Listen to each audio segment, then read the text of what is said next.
region, and we offer also to our schools around us. So those are some of our parenting classes. And our coordination and development, again, these are some of the ways that we meet and keep collaborating. Our next slide is our consultation and supervision. Again, supervision, we have a bi-monthly meeting. We have in-service opportunities. We go to many conferences. And then there's actually yearly evaluations. And then also we meet the requirements of our individual boards also. Connecting involvement of home and community resources. Again, we talked about that. Do a lot of home visits. We don't ever work a 7 or 8 hour day. None of our people do, just like you don't. We're always updating our treatment goals and plans, and we connect with the families. We have a parent support group. It meets every Monday night in my office, and we really advocate that parents come if they have questions. We're getting more parents involved in that, and I'm glad, because even though there are many agencies in Fort Smith that might provide a connection with parents as far as autism groups or mental health issues, we're finding that transportation is an issue. So we've set it up right there, and they come, and it's real interesting. We provide childcare, so there's a lot of things going on with families. It's always open, and what I do is, even though I tend to kind of step forward and want to tell them, I don't. I just open the building, I cook cookies, have Cokes out there, make the coffee, and then I sit down. And I try to move back, and if they ask me a question, I'll answer it. But I want the parents to have that involvement so that they can work out and actually see what their needs are, and they support each other. It's a real good perspective, too. Again, system of care members. Prevention, we have all those things that Susan talked about right there in the school, so I won't go there because we already know kind of what the school looks like as far as prevention. And our early childhood intervention, what do we do for that? Well, our therapists go and work with our 3 to 5 year old population. We have behavior interventionists that go into the homes to assist families that have risk factors. And our counseling services are provided in every school. We have an ABC program, and our counselors even go into the little 4-year-old program, which is right there on our campus. What do we do for our severe and chronic problems? Well, we have the alternative classrooms with therapists to provide counseling to families and students with a designated area of needs. I see our alternative classrooms sometimes need our therapists all day long. It is not uncommon that we'll have a child that has just come out of a residential facility, or maybe is on that verge of needing to go. Our therapist will stay there all day long in that classroom, or pull that child aside to keep the child from going home. A lot of times our first resource, I guess, in years ago was when the child was so out of control, we just have to call the parent. The parent would have to leave work, have to come pick up the child and take the child home, because we didn't have those resources. Our last option is to send the child home. And I want to tell you, they may be kicking, biting, screaming, and have torn our classrooms apart, but they don't go home. We won't let them go home. Our last resource, I was called back in the spring, and we had a child, very violent child, and he had escaped our school. He ran out on the parking lot, and they called me. And they also called resource officers. We had 4 resource officers that came in after I had already got the child off the parking lot. They took a bribe, I have to tell you.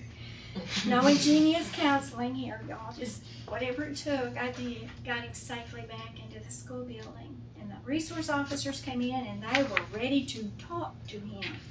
We want to talk to him. And I said, no. He's mentally ill. He has a mental illness.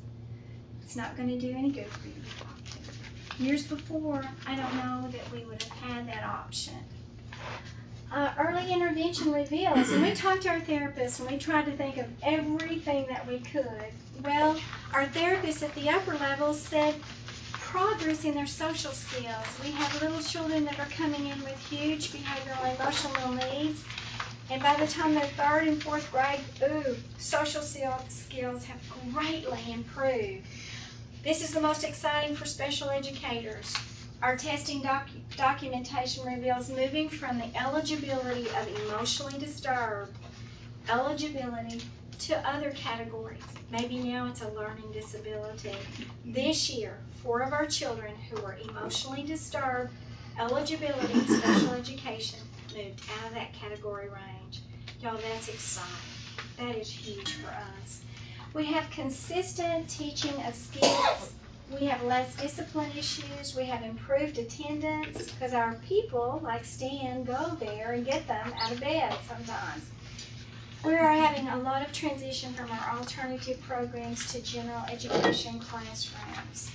We have those increased participation in all the extracurricular activities. And students now recognize they're struggling, and I know Stan can give you an example of that. A young man, 5th grade, this past spring, I was with a student down in what we call team room. I try to work with the students in a room as close to the classroom as possible to, just cut down time that they're out of the classroom.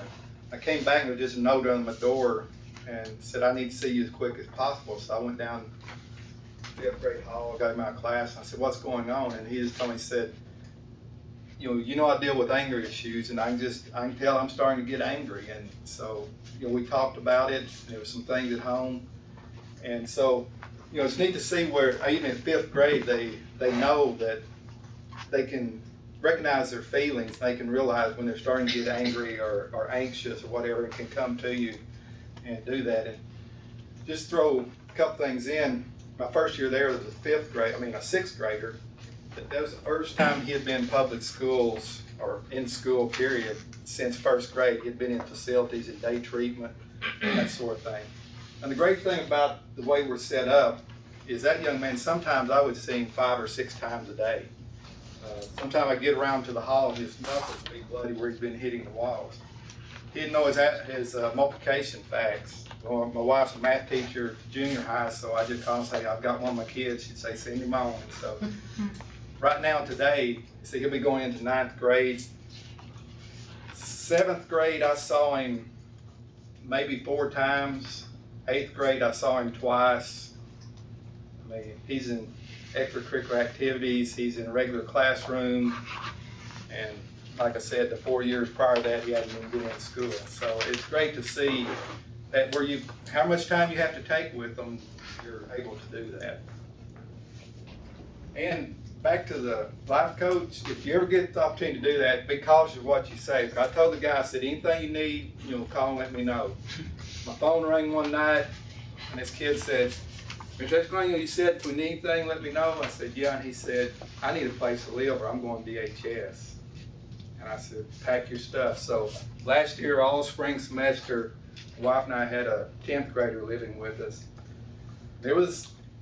I had my nephew living with us too. I'd take it in, but it was a challenge because, as the old saying goes, this kid kind of rough around the edges, and we had to adjust living with him and him living with us. But it's great just to help kids.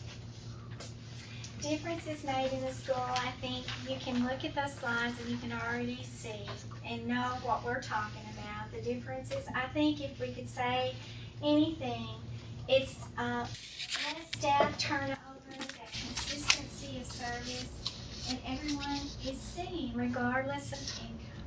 Income base is not ever looked at. Everyone's seen that needs to be seen.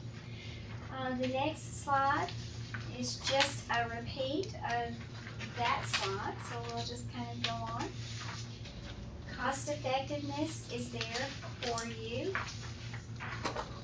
And then our caseloads right now, these are some of our obstacles. They're running about 50 per therapist. We need them to run about 20 to 30, but right now it's not happening just because of the needs of the kids presenting problems and that was an exhaustive list that Susan gave you already. It's the same in Greenwood, Susan, it is. Our obstacles right now, lack of case management for families to assist with obtaining the things that they need.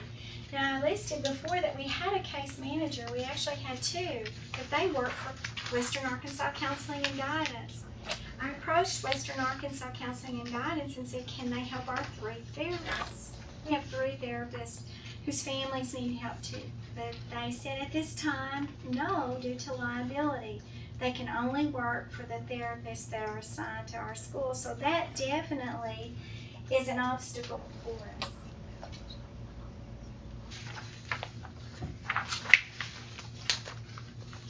Our Medicaid received this year, I'm impressed, Susan. Ours was $4,900 is what we received. It's hard.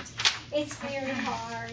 And some of it is due to not being able to get prescriptions, so we're getting better at that. We're meeting with doctors and really explaining to them. I've gone to some doctors' offices that really do not understand kind of what our program is about. Also, just getting families to go in and have their checkups. Our case manager used to do that for us, but we don't have her to take them now for us. And then, of course, our minimum billing amount. We are looked at like a bedroom community of Fort Smith. We're looked at as an upper income level of community. Really, we have families of all income variables. We really do. But Patty, I have a question, if you don't mind me interrupting. I can't see you guys. I don't know if you can see me or not. All I can see are the slides. So what do you do for your medication management, your med management for those therapists that are employed by the school district? Betsy, right now, Western Arkansas, or they'll continue with their primary care physician. A lot too, we coordinate for families who do not have medication already, management with Vista Health. Okay, I was just curious. Thank you. You're welcome. We have been involved in school-based mental health since I've been employed by the school, 23 years. I've done everything I can as far as accessing services, whether it be with Western Arkansas or private providers. A huge, huge help to us was when we were cited by the state and special education then funds came from Marshall Harding. That gave us the optimal program. And I already had a vision of what it would look like. I just didn't have any money to do it. And I was excited that George Elliott, Marshall Harding, Ruth Fissel, Tony Boaz let us live our vision. They really did. We got to provide the services that would have been our dream. You can see that we were fully funded because of our Medicaid base, even up from about 2001, but you can see as it dropped, and then this year, just last month, my superintendent called me and she said, Patty, you've got your full budget approved. Ruth had already given me a little insight that I might do it. We were so excited because with this amount here, we were having to, we used our stimulus money, we did RMAC, we did whatever we could to fund those positions so that they would be school district employees. So we're really excited that we got that funding. So we've got them for sure this year and the next year. See, and you have a job. Because in the spring I had said, this would be his last year. The best people on earth, and I was telling them it was their last year. Okay. Outcomes. Well, therapists out in our 15 districts, great therapists that had a heart for school and saw it working. Those therapists took other jobs. They needed more security. It was like we did not know until June of this year, the beginning of June, for sure, how much funding we were going to get. So we never knew if we were going to be able to keep our positions. The therapists were concerned about their incomes from year to year. Like I said, we were just notified of our funding. They said, we love working with the children and in the school. All of our therapists keep second jobs. Stan has lots of jobs. He works for Day Springs, and he works for us, and he works